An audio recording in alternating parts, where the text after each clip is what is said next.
Hey everyone, it's Jose, the more fatherly half of the Half Step Down podcast. And if you've been listening to the show for a while, you know what an intro like this means. It means there's no new episode. I apologize. Renee and I just got caught up with life and we just did not have enough time to put together a good episode for you guys. And with the way we're doing the shows now, kind of going on a single topic or kind of more current events type stuff, we just didn't want to put out a half-assed episode. So instead, this week, we're going to go back to a classic Half Step Down episode from when we were doing the album deep dives. But before we do that, I do want to run through some of the plugs. Remember, you can always go to halfstepdownpod.com. It's our one-stop shop for all things Half Step Down. You'll find links to all the social media, the episodes, all that's on there. If you're on social media, namely Instagram or Twitter, follow us at halfstepdownpod. Make sure you check out the Instagram stories because we've got our playlist. There is no new playlist this week. It's just the last one. But I promise you when the new episode comes out, we'll have a new playlist like we do every week. Of course, we're also on Facebook. Go to facebook.com/halfstepdownpod. You can find all our episodes on YouTube. Just go to youtube.com and in the search bar, look up Half Step Down Pod. Make sure you check out the Spotify playlist. The link is in the description of this episode. It's the one from last week. And then finally, if you like what you hear, rate and review us on Apple Podcasts or wherever you get your podcasts. And make sure you use the hashtag HalfStepDownPod. And of course, don't forget to listen to Renee's radio show, Half Step Down Radio, on TitanRadio.org every Thursday at 7. Okay, today we're going to play a classic episode for Fugazi's 13 songs. It's back when we were doing the old classic deep dive episodes. If you have not heard Fugazi's 13 songs, even though it's not technically an album, it's a compilation of two EPs. It is still basically required listening for anyone that wants to call themselves a punk rocker or post-punk or anything like that. It is a classic album, and I highly recommend you go listen to it. So instead of listening to the playlist, which hopefully you've already listened to, just go listen to 13 songs by Fugazi. Anyway, we hope you enjoyed this classic episode of Half Step Down, and rest assured that Renee and I will be back next week with a brand new episode. Thanks, guys.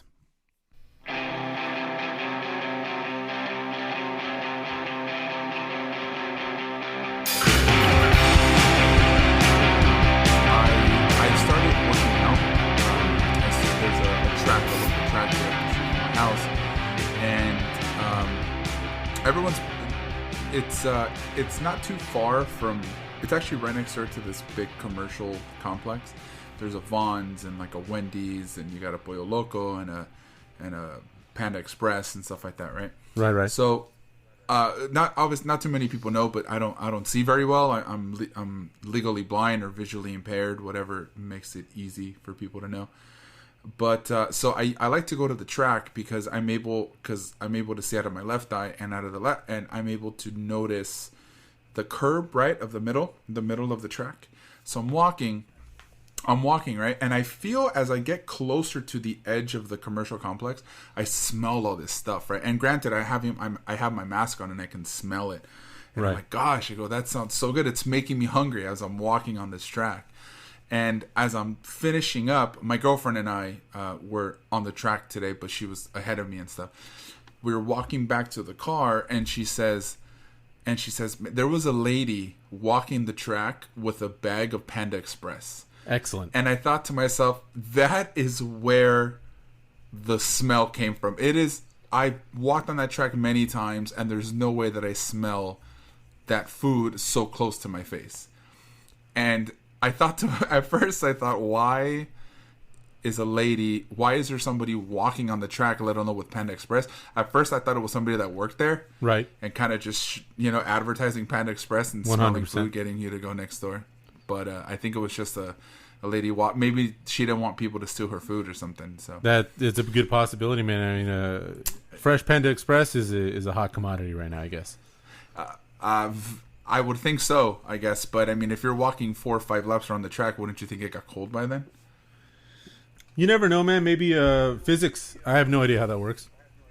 Yeah, that's true. Neither do I.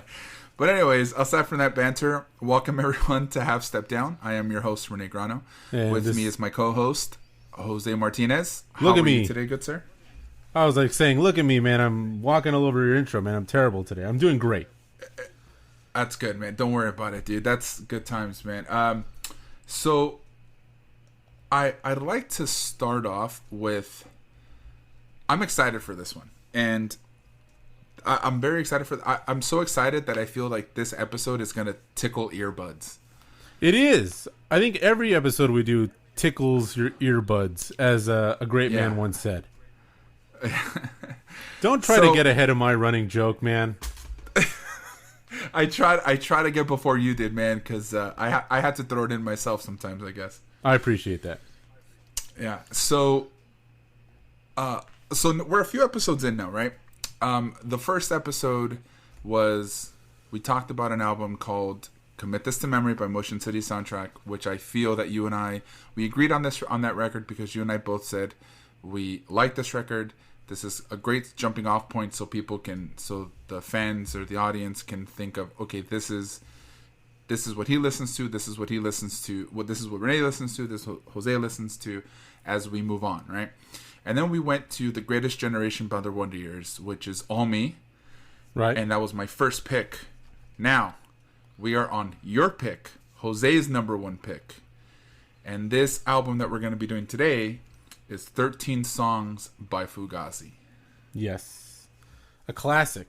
So I guess you're wondering why I picked this one first. Let's go with some info first. How's that? Let's go with the info. All right, let's do that. So, yeah, let's do some info first. Fugazi, formed in 1986, they hail from Washington, D.C. So, after Minor Threat dissolved in 1983, Ian MacKaye was in a number of different bands, most notably the band Embrace. They were one of the main bands associated with DC's Revolution Summer, which was the summer of '85. Which birthed the term emotional hardcore, which later became emo. MacKaye decided after that band broke up that he no longer wanted to try to be in bands. He just wanted to find people to play music with, and he decided to create a sound that he described as the Stooges with reggae.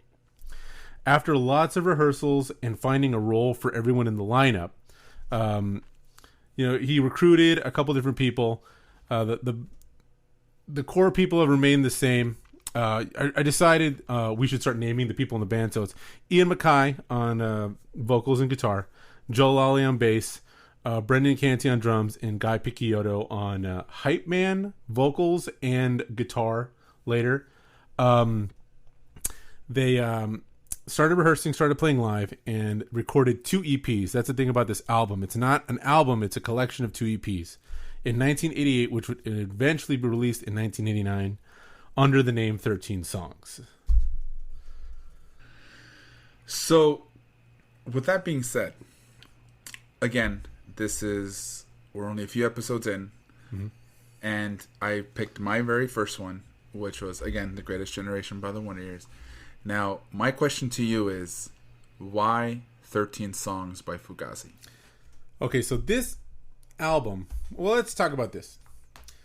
We talk a lot about, we came from the punk rock scene, okay? And I don't think we've done a proper punk rock album on this podcast yet. And that's okay, because I think this album for me is when punk rock kind of grew up.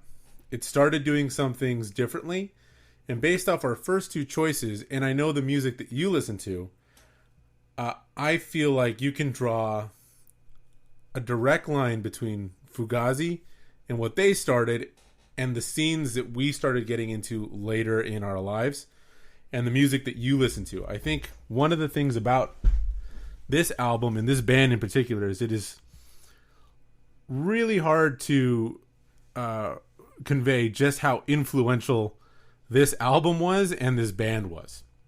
And we'll get more into that later. So I thought this is a nice starting off point because it's kind of where punk rock started kind of branching out and doing more, let's say, more interesting things than traditional punk rock.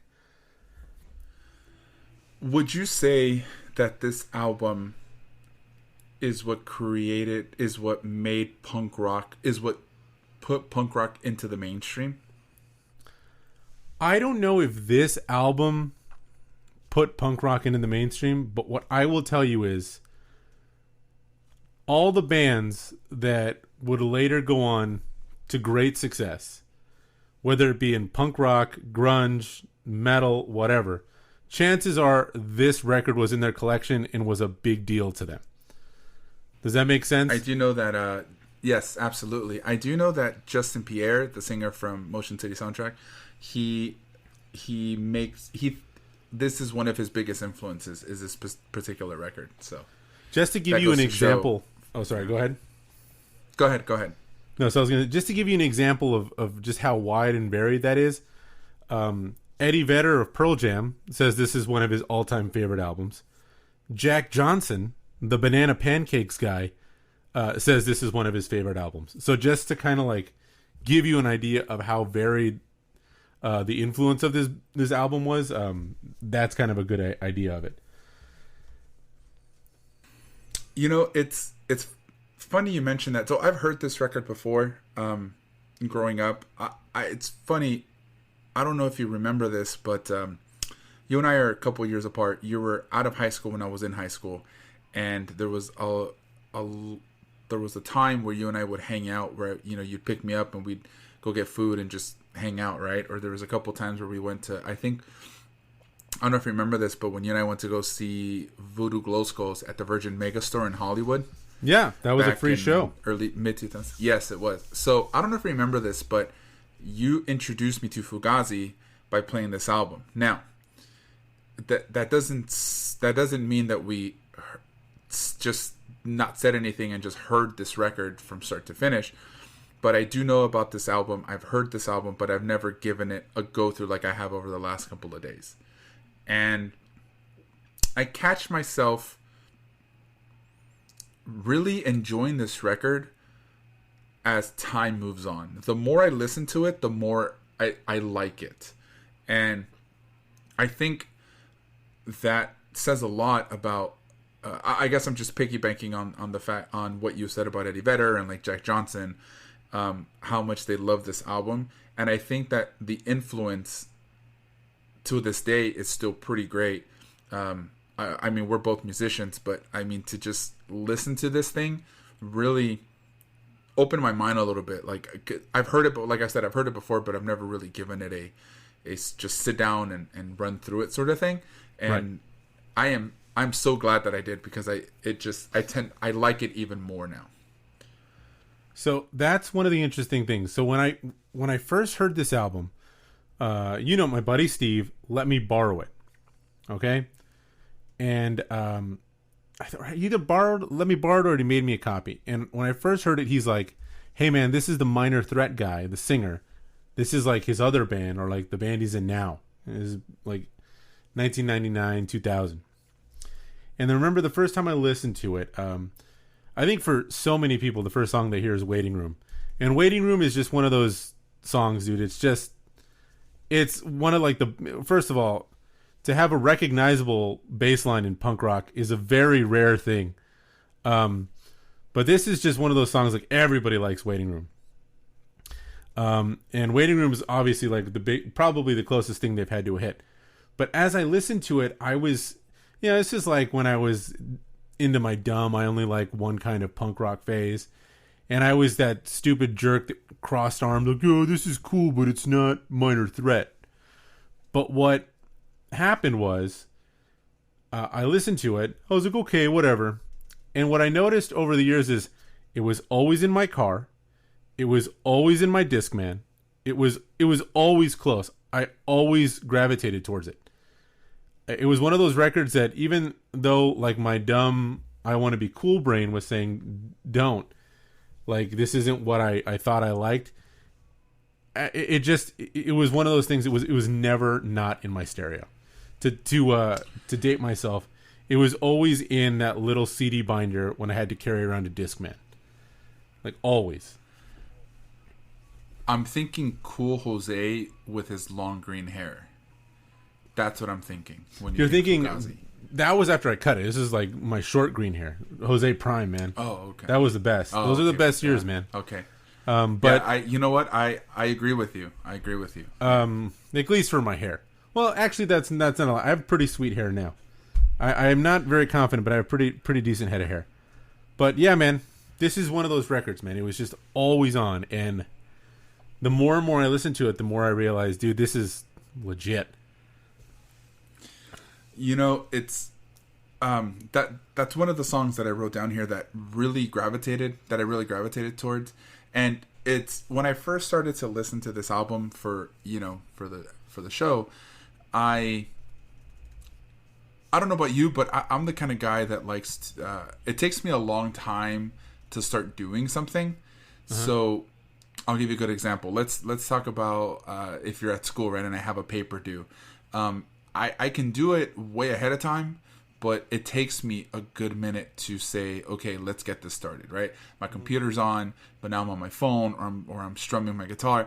But once you get into it, once I start typing, I'm in. That's it. It's going to be done, right? And I feel that's, I don't want to say that that's full procrastination because I don't wait till the last minute usually. I usually tend to do things when I feel the time is right instead of last minute. And this album was something that I noticed that when I was doing a couple things and then, you kind of just ignore whatever you're doing. And so I'm like, okay, I got to listen to it again. But Waiting Room was obviously it's the first track on this record, but I listened to it, and every time I listen to it, I'm happy to hear it. And you're right, like when you get a bass riff like that, and then you just have the guitar just mimicking over the bass, and it's just you get these band chants, right? Like these crowd chants within the song. And it's funny because that when I first heard that, I said, is this going to be a punk rock album where there's going to be nothing but chants in it, right? Where every song is going to have a chant with the band singing out loud, right? And it's funny because I started thinking about that and I said, wait a minute, a lot of the albums that I listen to all have band chants. Do you feel that that's something that is standard in punk rock? Or do you think that that's kind of just more of a new thing? There wasn't many chants throughout the record. There was a handful which I think fit it really perfectly. But do you think that that's too much? Do you think that it's been overly done nowadays? Well, I think that's one of the things that's like a direct influence of a band like this, right? You have the ideas of like these big sing-along chants. It's definitely a thing that's very popularized because, like that's something that, I mean, punk rock is a music to be experienced live, right? So yeah, when you have those big chants, that's great for a live performance. But you definitely see a lot of the connections to the bands, like for example, the Wonder Years, when they have their chants, and the idea of like when they have their two vocalists kind of going back and forth, you see a lot of that here. So it's something that I think like, especially with this record, and then there are other records that were maybe not necessarily punk rock records where you have that like kind of, these big choruses, these chants, or these dueling like vocalists. Stuff like the Pixies comes to mind from this kind of era, like late 80s, early 90s. It's just one of those things where you see it's not just the Ramones, right? Like straightforward kind of like the chorus is the hooky part. It's these kind of layered things where you have these chants. Although there are still moments on this record where they're kind of like fast punk rock lyrics, but you really see this kind of crazy. They kind of go all over the place with this record, and it's crazy because it's just two demos or two EPs put together. And it's funny because I didn't know that until you told me when we were talking about these are the records we're gonna do, right? And you had mentioned that 13 songs were two EPs. That was awesome. Now, I can't tell. But my question too, can you tell where? If you didn't know, can you tell where the first EP starts and ends and where the second one starts and ends? I think I kind of have an idea, but I'm not 100% sure. When I first heard it, I not really. Upon listening to it now, like really analytically, and like later on, and then just kind of learning the history of the band, which is something that when we get to the influence, well, we've kind of talked about it, but when we get to it later, they're like big influence. You kind of notice it because, yeah, like it was produced a little different and there's definitely some structure to the stuff. But the first time I heard it, no, I couldn't really tell. I thought it was just an album. So when you found out that it was 2 EPs, were you able to tell then? Well, yeah, but only because then I knew the track listing. The way I found out was, so 13 Songs isn't available on vinyl yet, from what I understand. But their first EP is, and I have that on vinyl. So that's when I figured okay. it, like, you know what I mean? So that was one of the things where I'm like, oh, okay, now I understand that. And the reason I ask, Jose, is because in my I guess you could say my most preferred genre of music, which would be pop punk, EPs are a very big thing. They're a very big deal. Split EPs with other bands, the EP that stands alone, that makes or breaks you at that point. Honestly, like, you get certain EPs that just blow people's minds. There's one that we will talk about that I will be picking at some point, and it's called Rain in July by Neck Deep. That EPs like that sort of like just stand out, right? But the crazy thing about that sort of stuff is that every EP is different. I think as an EP, when you write one album, even an album or an EP, doesn't matter what it is, a full length or whatever, if you go one after another, you can tell the difference, and you can always tell the difference musically, right? And that's why, if you wouldn't have told me that these were 2 EPs, I would have just thought it was an entire album. And kudos to that, because it the entire album meshes very, very well. Some of these tracks that stand out to me the most, so again, Waiting Room, which is something that really stood out to me. You know, and I really, really dug Bulldog Front. I thought that was really cool. It was totally different, because I didn't know that there was 2 different, the hype man or the other guitar player. I didn't know that they shared vocals that way, and that was pretty cool. Yeah. I mean, Bulldog Front's a personal favorite of mine, too. Yeah, and there was the one right before the last track, which was Lockdown. That was a great song too. Man, did that song get me? That was a really cool one. Very punk. Like, I think, like, out of all the songs on this record, I feel that Lockdown was just.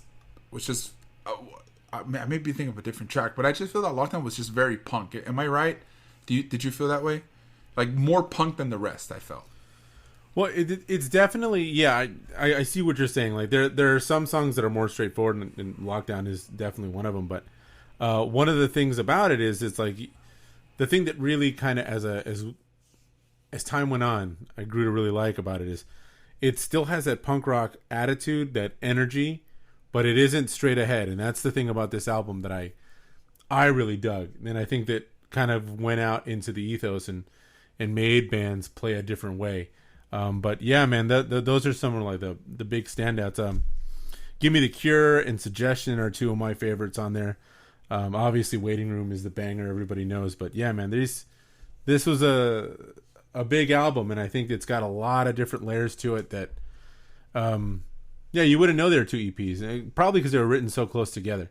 I think the first EP was June of '88, and the last, I think it's like 5 songs were written in December of '88, or recorded at least. Okay.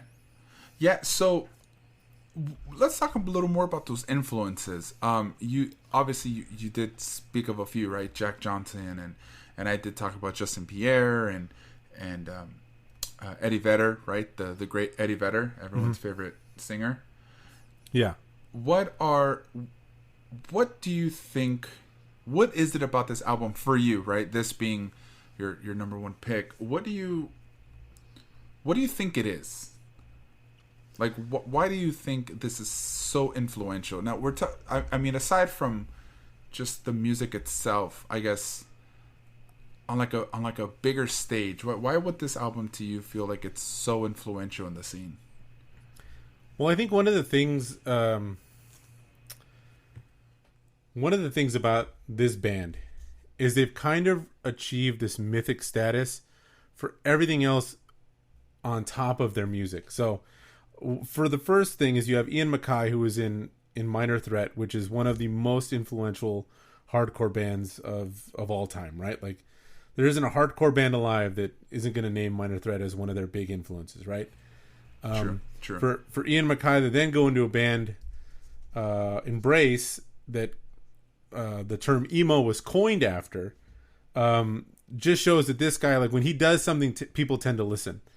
And I think with this record, this is going to be one of those records with, like, because it started making waves in the punk rock scene, because of who was in the band, and because it managed to capture the sound and energy of punk but kind of take it in a different way, that's one of the things I think that's so memorable about this album. This is probably one of those albums that's up there with, like, Unknown Pleasures by Joy Division, is a band that, like, your favorite band listened to this. And just to talk a little bit about some of the things that Fugazi did different that got them attention. I don't know if you're familiar with their, like, stand on, like, ethics and merchandise and their live show. Have you heard anything about that or read anything about that? No. Okay, so let me ask you this question. Have you ever seen someone wearing a Fugazi shirt? Aside from you? I don't own a Fugazi shirt. You don't own a Fugazi shirt? No. I am under the impression that I know one person with a Fugazi shirt. I might be wrong, but I feel like it's been, but I don't remember. Do you know why you don't remember, or why you are having a hard time remembering that? Why is that? Because Fugazi doesn't make shirts. They don't sell Really? merch. Every show they played was $5. They didn't play. I did not know that. They didn't play traditional clubs, or, like, they'd have to if they did certain things, but they tried to make every show $5. They made it so that everyone could get in. Let me ask you this: as a musician, how important is it for you to have a set list before you go on stage? Oh, dude. For myself, it is very important. You have to know what you're playing and when you're playing it. They never did set lists. Never. They would only decide on the song they were playing. Every show was different. Every show was recorded. And you can buy a show for as little as $1. They have an archive of over 800 shows. So they were all straight edge, like, crazy vegan punks. They wouldn't play a club that sold alcohol. If you got too rowdy, you would get your $5 back and be kicked out. And they didn't do merchandise because they said that took away from their music. They got so many offers by big lame labels, like crazy offers, and they always said no. And if you have a chance, there's a YouTube channel called Trash Theory. He has a 15-minute documentary on Fugazi, and it's called The Path of Most Resistance. And I think that perfectly captures what the band was about. They were just all about saying no and just saying, no, man, we're going to do it our way. We're not going to waste our time designing t-shirts. We're going to put on a live show that is whatever it is we want it to be. We want kids of every age to go. They just did these things in such a different way.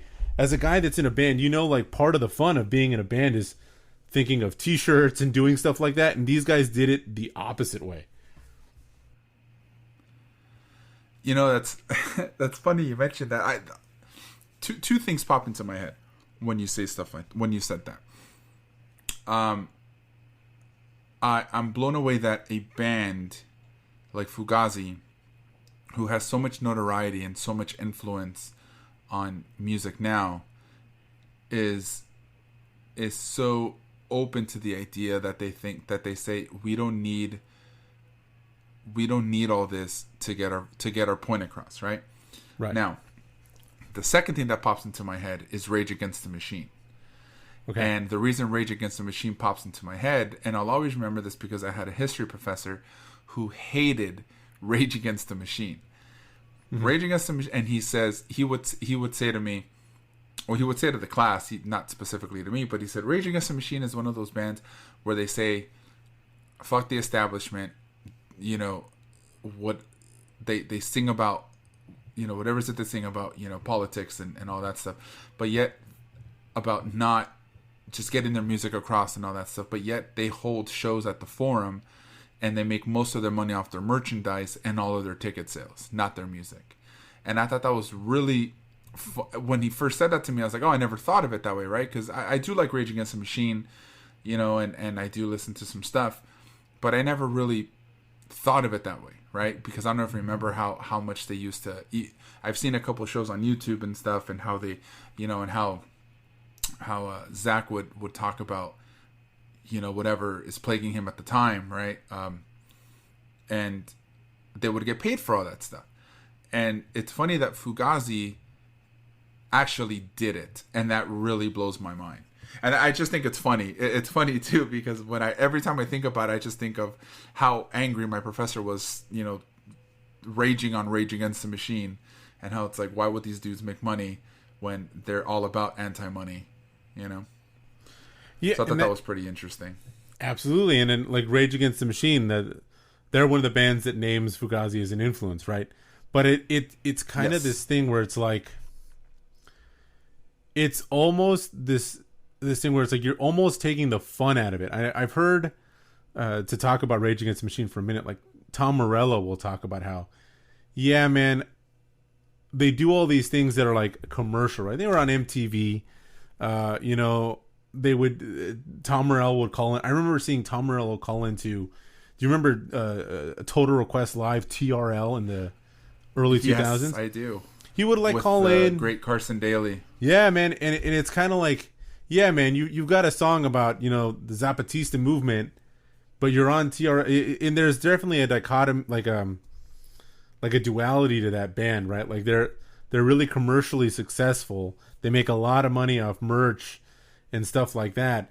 But as a result, you know, you get, God, who is that like crazy right-wing politician? I think is one of like these big Republican names says that Rage Against the Machine is like one of his favorite bands, and it's like, dude, the content of the band is so against what you're about. Like it's almost strange, and I guess that's one of the pitfalls of being so big, and maybe that's one of the things that Fugazi was trying to avoid, right? I mean, they were really strict about some of their stuff. They had this thing like, and this almost seems anti-punk rock, where it's like if you were moshing at their shows, they'd kick you out. Because, like, dude, you don't need to get violent here. Like, chill out. So it's kind of like, wow, like, what a crazy thing to just almost do everything the opposite of what you're supposed to do. Even the idea of when I was reading, because I did not know what Ian MacKaye was until I read for researching this episode. I'd read about Fugazi, but never, like, seriously, like, kind of, like, done my homework. Yeah. But even think about the idea of, and I find this funny because you and I love this movie, but he basically figured out pretty early on what Del Paxton told the Guy Peterson in That Thing You Do. Bands come and go. Just figure out a way to play music. Yeah. Because how many kids, you know, learn a guitar or bass or drums because they're like, oh, I want to join a band. And not think, hey, I just want to be able to play music with people. You know, bands come and go. Yeah. How many bands do you know? Even some of our favorite bands, right, have rotating members or, you know, whatever it is. And the fact that he was able to figure that out early and be like, I'm just going to find guys I can jam with. And if we can make something of it, we make something of it. But strip away all the stuff that, you know, bogs down a band. You know, how many band practices have you been in where, oh, man, the T-shirts are going to look this way, and it takes you away from actual work, right? Absolutely. And you know, it's funny, I as I was preparing for this episode before you and I got together here, I had some things that I wanted to write down or kind of keep in my head, and one of those things I think is that and this, speaking about you and I feel that you and I have been in bands together, we've jammed together, and I feel that you and I are very night and day sometimes when it comes to this sort of thing, because I was always the kind of guy where I wanted, like, hey, I'm just looking to jam, let's jam, and then the jam session in my head turns like, wow, this would be a good band, right? And then that's what I'm trying to make these things turn into. And then you would be like, we're just jamming, sort of thing, right? And I say, oh, cool, thank you. Like I feel like you would bring me down to earth when I had these aspirations. Now, granted, I think you're also a very goal-oriented guy. That's where you're, you know, that's where you are where you are now, and that's awesome. And I feel like so am I. But I feel that sometimes, like, I can be so inspired by just picking up a guitar, and you and I are just, you're on the kit and I'm on the guitar and we're just kind of playing. I'm like, oh, this would be great. But I always have like these, I always think of long-term ideas, and sometimes it's okay to do that kind of stuff, but you always need that person to kind of like bring you back and say, hey man, let's just do this now, sort of thing. And I feel that that's where you and I very like understand each other. I feel like that's kind of our roles, right, in our relationship as cousins. And I wanted to say all that earlier at the intro, but I rambled on about some Chinese food. Was that it would have been such a great thing to talk about. It would have been a great segue to this album, because this album is exactly what the kind of person you are. And I feel like I was more like Rage Against the Machine right now, because I'm like, well, I have these aspirations. You forget about what you're doing this for, right? And just like, going back to that thing you do, Del Paxton did have it right. Like, it's you just do it because you want to, right? You shouldn't really think about what's going on later, and just kind of enjoy it now, and just keep playing music. I think is something that I felt like I always forgot about, right? Because instead of enjoying what we're doing, I would just think about what's next, And I think that is a common pitfall for anyone in a band. And I'm glad you mentioned about how so much of like what I do as a drummer, you kind of related to this. This is one of the albums that it was last year. So I'm in a band with some of my coworkers, and we basically just play. I say we're in a band, quotes unquotes, because we play for the kids at our school, right? So, and like the kids get a kick out of it. But we covered Waiting Room, and it wasn't until I kind of covered it and was listening to it that I realized so much of my playing style kind of comes from the stuff that I heard on this album. Because, and I think you and I had talked about it. That skank beat, that really quick punk rock. It's on like all sorts of like 90s punk rock. That kick, snare, double kick snare. I love that. I have this. I don't want to cut you off. No. I think I have to right now. Yes. Because I have a thing with another cousin of ours, with our cousin Romeo, where when you're in a band and you're the perfectionist in the band, and let's just say you're talking to the drummer, it's like, you know what? Can I hear more of the can I get more of that, please? Or more shugadung. Like you're always telling somebody what you want to hear. You know what I mean? I think that's kind of funny, because you were talking about blast beats and all that stuff. Yeah. So that's the first thing that popped in my head. Shugada. Yeah. That's the first thing that popped in. No. That is the way you should describe it. 100%. Yeah, but absolutely. So much like that's fun to play. Like that's cool, and I love the way it sounds on record, and I love to play it. But I always kind of come back to this kind of heavy groove, and that's one of the things that I love about this is it's like it has a groove to it, but it's still punk rock. It's still got that frenetic energy. It's still got that crazy vocals. Like the lyrics are still very socially conscious, even if they're not. And that's the other thing. Like the lyrics are not like complicated. They're very to the point, but the way they sing it and the way they go back and forth, all of that is stuff that like I really almost through osmosis, because as I said, the first couple times I listened to it, I was like, I was like an idiot. But I didn't realize just how much of that got into the DNA of what I do when I play. It's crazy.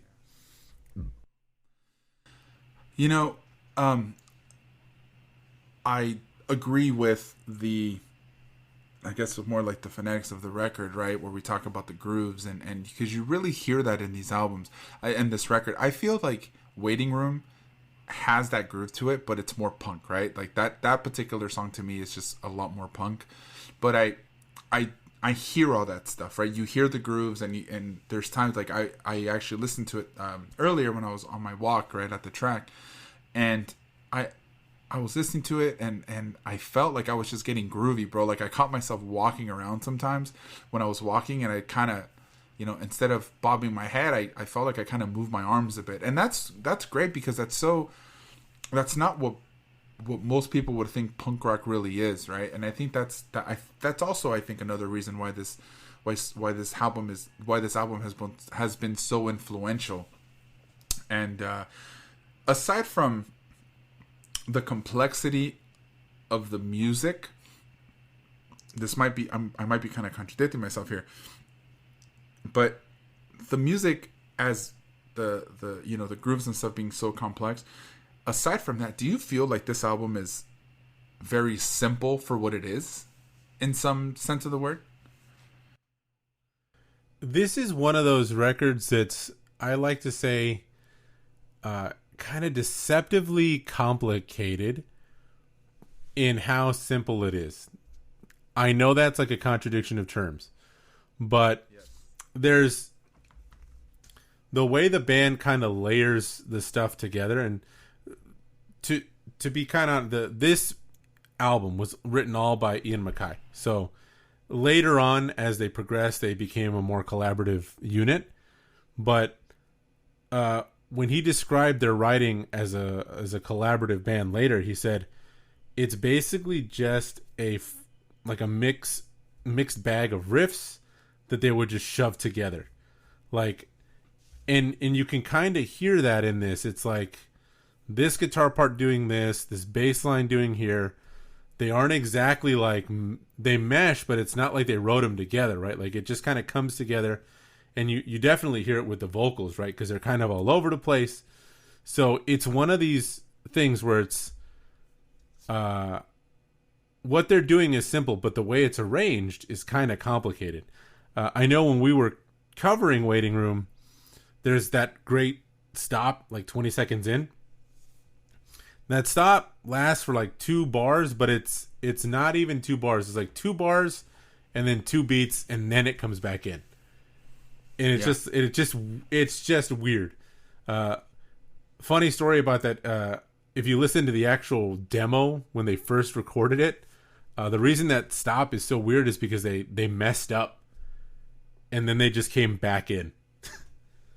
And oh, really? Yeah. Interesting. There's this thing where they were talking to the producer, and they said, "Hey, just keep in like our talking about how we messed up." And the producer said, "No, don't be assholes. Edit it out." And it made the song that much more powerful. And when the little documentary I watched, a couple people said if they had left the joke in, everyone would have forgotten about this band, because you would have thought they were just messing around. Yeah. That's funny, because one line like that could have just totally dismembered that band, right? Isn't that funny? But they don't. It's funny because some bands are like, just throw that in there. It's cool. It's funny. But those are the kind of things that, listeners aren't dumb, right? Like people that listen to things can always tend to pick things up pretty quickly, and there's always that one thing that you're gonna nitpick at. And I feel that if they would have left something like that on there, it would have been it wouldn't have been a good idea. So I'm glad the producer did what he did. Yeah, it's one of those things, man. Like, you've only got so much. Like, when you're recording something, right? Like, you and I know this. Like, when it's going on tape or it's being recorded on a computer, whatever. Like, decisions need to be made, man. And like every little thing you do counts, because you've only got you're only dealing with people's ears, right? You're tickling people's earbuds. And you got to do it in such a way that every little decision needs to be thought of, right? Yeah. Told you Do I'd you work think when you tickle? Do you think when you tickle earbuds, the person starts to laugh? No, I think just your soul giggles. That's what I think. Soul giggles. I like that. We need to put that on a T-shirt. That's copyrighted, everybody.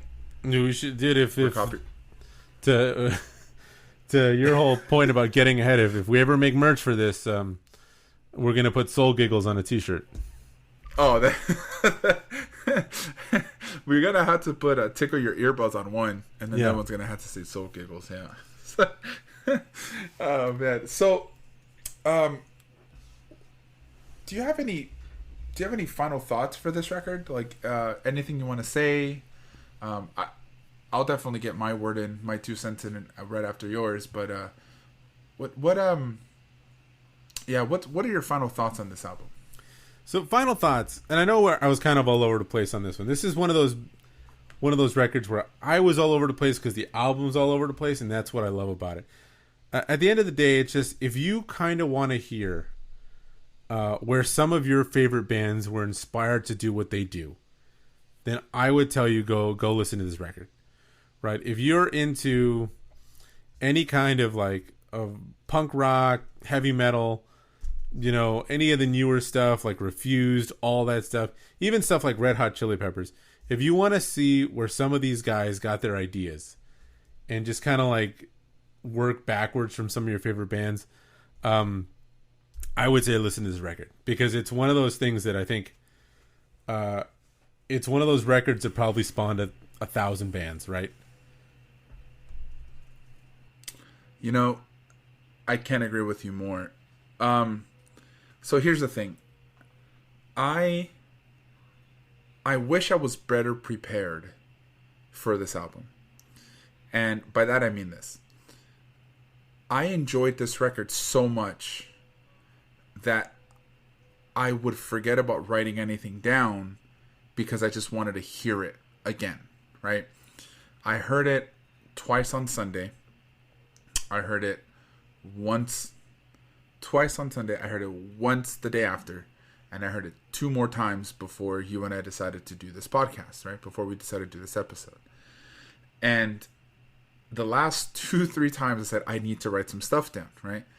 And to be honest with you, man, this to me is more, I don't want to say, you know how there's background shows where you just put things on and ignore it while you're doing other stuff. It is a background album, but not in the bad way. It's something that you listen to and you forget what you're doing because it's so good. And there's a track on this record towards the end. I think it's one of the last 3 tracks on the album. And it's when I hear it, I hear the bass riff and I think to myself, I have heard this riff thousands of times. And I go back and I think about what song did I hear this? Oh, that's this and this song and this song and this song. After we start talking about the influences, because I knew how influential this album was, when we start talking about it and I'm listening to what you think about it and just kind of running these ideas in my head, this album, I didn't realize how much influence Fugazi really had on other bands until I heard this album and I gave it a run through the last couple times that I did. Because once you listen to it once, you listen to it a second time, a third time, you pick up different things, right? You're like, oh my gosh, that's the song that that's pretty cool, or oh, I didn't hear that lyric and stuff like that, right? And the more and more I hear it, the more and more I hear other songs coming from this. This is just the beginning of what these other bands are doing, and that's pretty awesome. It's pretty awesome to know, to get all this information, to just hear all of this stuff. I feel more like a spectator today than anything else, and I'll be quite honest with you, I'm happy I did, because I feel like this album deserves that sort of spontaneity where you don't have to write anything down and just enjoy it, right? And I'm not saying that the other 2 albums that we did don't deserve that. I think they do, but I feel like it's easier for us to write things down there than it was for this one. And I do agree with you because it is all over the place. I think it's kind of hard to really pinpoint certain things, right? Or am I alone on that? No, so one of the things that, I'm glad you say that because I'm glad you enjoyed the record, but it is one of those things where, the other 2, and maybe it's because these are 2 EPs, but the other 2 records were like, they were records, right? They were albums that were made for a band that had a style of music that was going forward, right? And I think for both of those bands, they were not the band's first record. So yeah, here's a band that when they're starting out, they don't even really know if they're going to be a band. They're basically just putting things together. This is just like Ian MacKaye, just kind of like, hey man, I'm going to write some songs. I'm going to go in whatever direction I want to go in. And if you start listening to other Fugazi stuff, yeah, they do go in crazy other directions. It always has that kind of bass sound. But Yeah, this is just a guy who was like, I'm going to write something that I want to write, and I'm going to do it the way I want to do it. And that's one of the things that if you're going to take anything from this record is just remember, like, even if you think you're supposed to fit in a box, like the way punk rockers are supposed to fit in a box, you can do it however you want. And that's one of the beautiful things about punk rock is you can take that attitude and it doesn't need to sound like the Ramones or doesn't need to sound like the Clash or whatever you're into. And you can sing about whatever you want. Some really big things came out of it, is like the idea of like being anti-sexist and trying to take the machismo out of punk rock. There are songs about that. And like you said, you kind of feel like a spectator. And I guarantee you, the more you listen to the album, the more you'll be like, oh, I hear this or I hear that. Or, oh man, I didn't realize this song was about this or this song was about that. And it grows on you. And as you get deeper in their catalog, you'll see that too, man. They're a crazy band, man. I hope that someday they start playing again because they're just on indefinite hiatus, but I doubt it. Most bands always say indefinite hiatus and then they always come back. Do you think this is just a ruse? You don't think they're going to come back at all? Because that's what Motion City said, and that's what a bunch of other bands that we listened to said, and yet there we are at shows, at reunion tours. You know what? Here's the thing, man. I don't know. Let's see, because when did they started their indefinite hiatus back in like 2002? And if it's one thing, I guess this is a perfect way to end this one. If there's one thing you can count on Fugazi doing, it's saying no.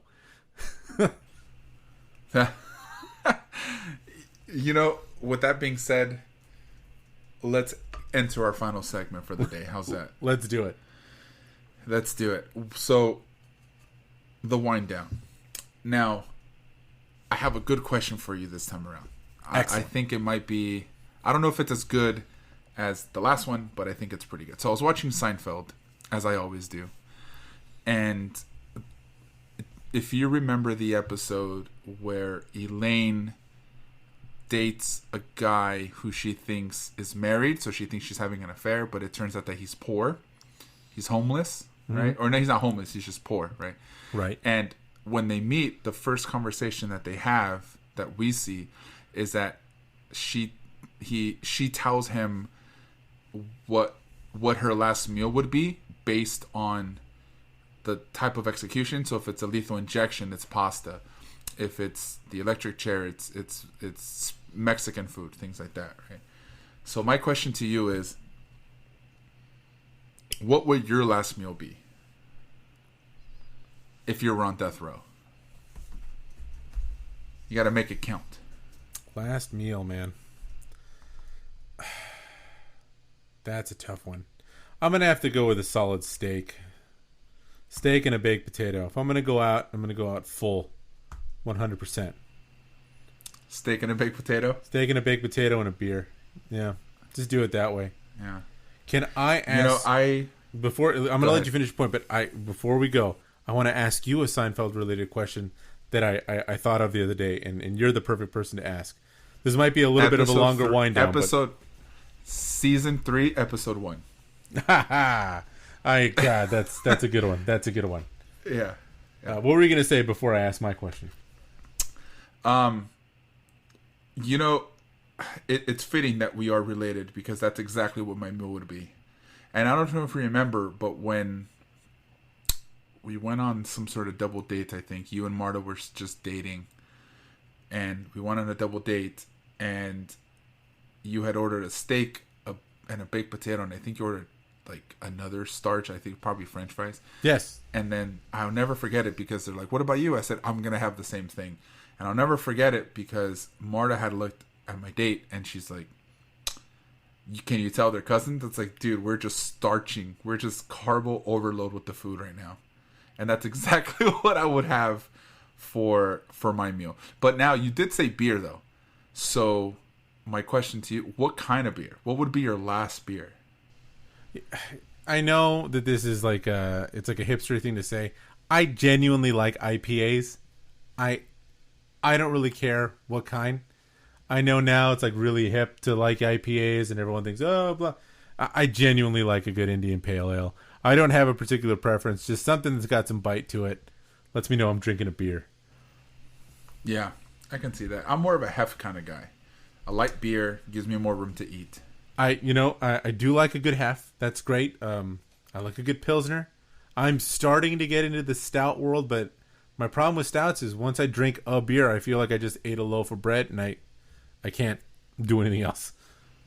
Have you ever had a chocolate stout? I have. Ugh, I can't. God, I can't. it's hard, man. Unless it's ice cold, I Yeah. feel like, oh my God, I'm drinking syrup.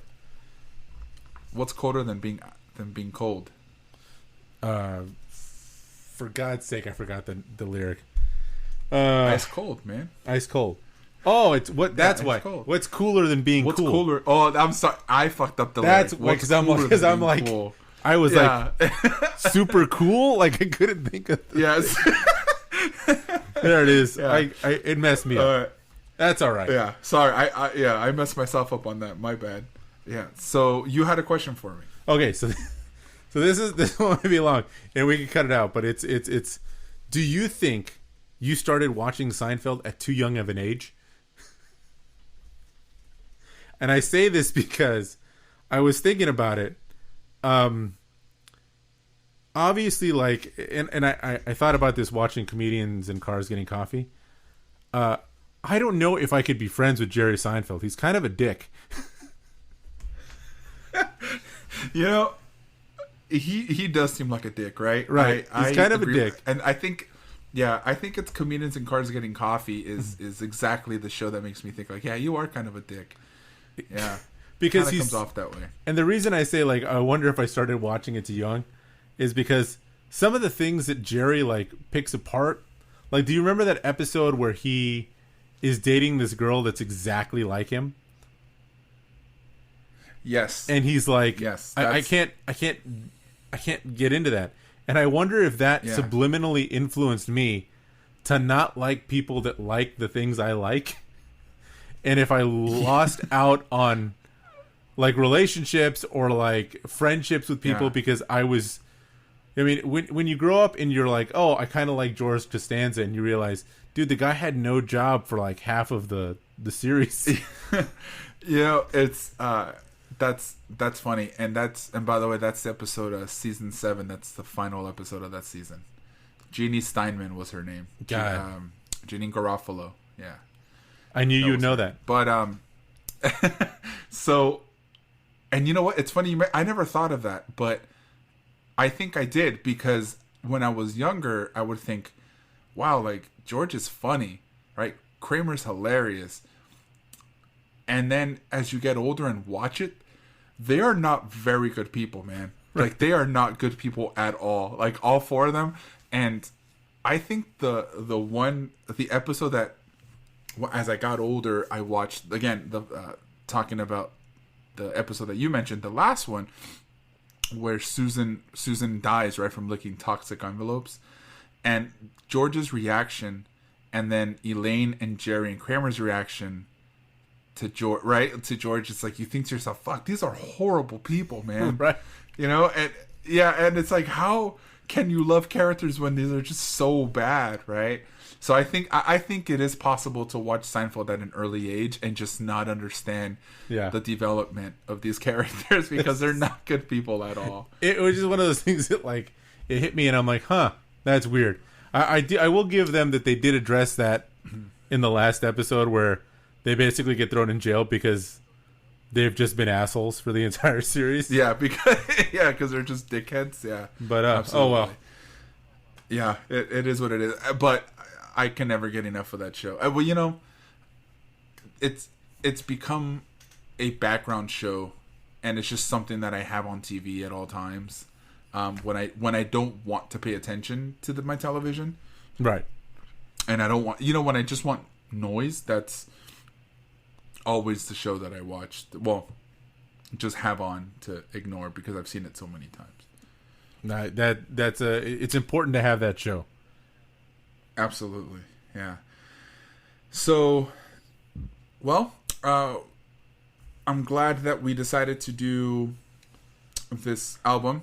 I am definitely going to listen to it more and more. I'm glad that we had an extra long wind down for the audience. I hope you guys enjoyed our banter at the beginning and the end. And Jose, please stay safe, and hopefully we can do this in person as soon as possible. And stay safe, everybody. Have a good one, guys.